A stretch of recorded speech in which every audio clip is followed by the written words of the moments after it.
Today I'm going to introduce you the project that is the product of the Tibet and the Innovation Center of Afghanistan. And this is the car that has been very well known, and Mr. Raza Ahmadi will introduce you the car.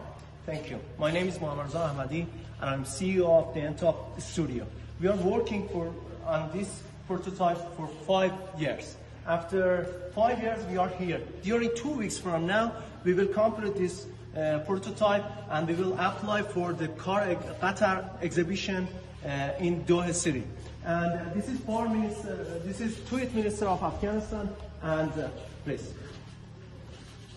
محترم که چند روز پیش ما در شبکه‌های اجتماعی و خصوصا در توییتر پست کرده بودیم درباره که الحمدلله در مرکز نوآوری مربوط به تعلیمات تکنیکی ساخته شده بود.